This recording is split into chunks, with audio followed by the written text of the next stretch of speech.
Hi, my name is Teresa Valentino. I'm a survivor of child trafficking, and so I have a DIY mental health pro tips blog at teresavalentino.com and on YouTube.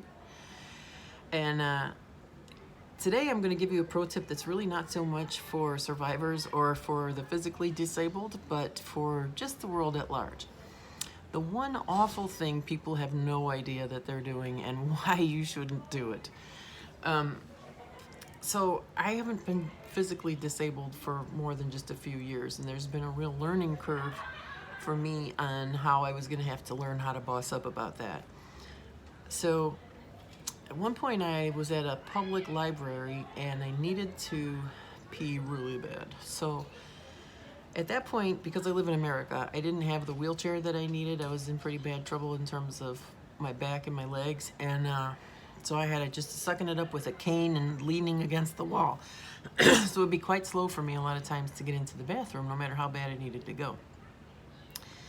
So on this particular day at the library, it was sort of a common thing where I was just sort of straggling into the, leaning against the wall and making a beeline for the bathroom as fast as I could go. But the thing that people do almost all the time in my country, the average American, 9 out of 10 times, just makes a beeline directly to that disabled toilet or shower stall or whatever every single time, just because it's better, it's bigger, it's more spacious, has a bench or whatever, and so it's just awesome. And so if there's one awesome one and 7 regulars, the average American takes the one awesome one, whether they need it or not. That's just kind of the way we think, that we should rethink, I don't know.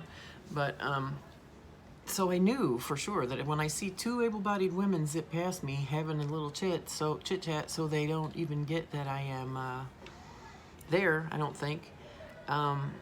There's no chance that that disabled toilet stall is going to be available when I walk in there. Like, out of those, there's no chance that they walk into 2 regular stalls and leave me the disabled one. It doesn't happen that way, folks. So, of course not, no. The one lady goes into a regular stall, and then the one that needed to take a Chernobyl type dump goes into the only disabled toilet. So this was before I learned to do the thing that happened next, because that lady walked in there and I was definitely thinking, could say, excuse me, ma'am, do you mind if I take the disabled toilet? Because I will need to wait for you to come out of there, if you wouldn't mind. Every once in a while that works when you say that to somebody like that. They like haven't noticed, and so I don't mind being teachable in that way, especially if it saves me not having to go in there behind somebody's 3 Mile Island situation for real. So you have no idea how much I do not want to sit there and listen to what a stranger is doing in the bathroom, so that I know whether I need to just cut my losses and try to find the next nearest disabled toilet, or whether I could just shoot myself now. So yeah, so she goes in there and she's definitely gonna blow me out. So she's doing like some breathing exercises and stuff, and I think, well, shit, I've already missed my opportunity now, because now she's already in progress. I can hear her doing the breathing exercises, so my window of saying, ma'am, you know, so I think, oh well, what the hell. So I just stand there and I'm thinking, hopefully it won't be too bad. So the next thing that happens is this lady comes in just a few seconds behind me on a Jazzy type scooter, a lady with cerebral palsy. And she rolls in there behind me, and she must have seen me leaning against the wall like I was wishing I was dead. I'm like with my cane over here. I'm trying to go to the wall and my cane, because it's hard for me to stand on that kind of a floor at all, much less for that long, much less while I'm just waiting to take a piss. So she comes up, and she knows I'm disabled. We were awesome together is what it is. Like, I forget which one is the fat one, but I'll be the fat one in this deal of Laurel and Hardy. But it was like, hey, it's you, hell yeah.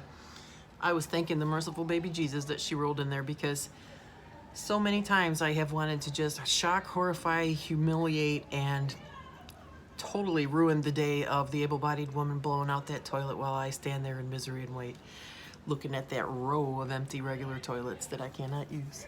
So Laurel or Hardy, whatever her name is in the Jazzy scooter, she says, "Are you waiting for the disabled toilet?" Really loud. So I go, "Yes, ma'am, I'm a disabled person. I'm going to need to wait for that disabled stall." And then she goes, "You can't possibly use one of the other toilets?"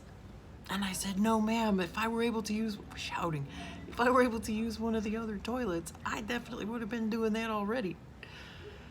She said, "So you are waiting for that disabled stall. And I said, yes, ma'am, I'm going to need to use the handrails to get up and down, but I'm going to be right quick and it'll be all right. And, you know, so meanwhile, this woman who's already been sitting there doing her breathing exercises and unsuccessfully trying to poo, because that's the thing, folks. I get that you want that extra little layer of privacy, but it's not happening, okay? Just, you got to get real about this. It's not happening. We all know what's happening in there, and the disabled people are not in love with it, let's just say. So, that lady, she hadn't actually gotten anywhere with the process. I can only imagine how miserable she must have been when it was like dueling disabled women, like about to come to blows outside the door of your toilet stall for like who's more disabled to use that toilet, or who's going to be quicker not taking a giant sloppy dump in there. Just like, hey, it was amazing. It was so wonderful. Like, that lady just abandoned aborted mission, like right in the middle of her dump without even getting anywhere, and just ran out of there so horrified, like she wished she was dead. It was amazing. She didn't. She flushed it right quick, but she just she didn't even wash her hands. She just raced the hell out of there. It was great. So yeah, be the change you'd like to see in the world. Use the minimum that you need. If you don't need that bigger, more luxurious shower, hey, don't use it, because disabled people come in there and have to wait for able-bodied people to get out of the only stuff we can use all the dang time. So it's your call. I mean, I don't know, maybe you would enjoy that situation, but I don't think so, not for me. So again, my website is teresavalentino.com for survivor pro tips and stuff about assertiveness training, how to deal with people in public bathrooms, that kind of stuff.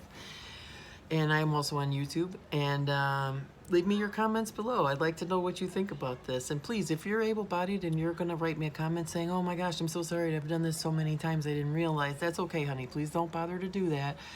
I'm not mad at you. I just want you to know, because it could really be awful for you. It could end up being much worse for you than for us. Like, I would really not like to have that situation in the library from that side of it. But so, anyway, thanks. Bye.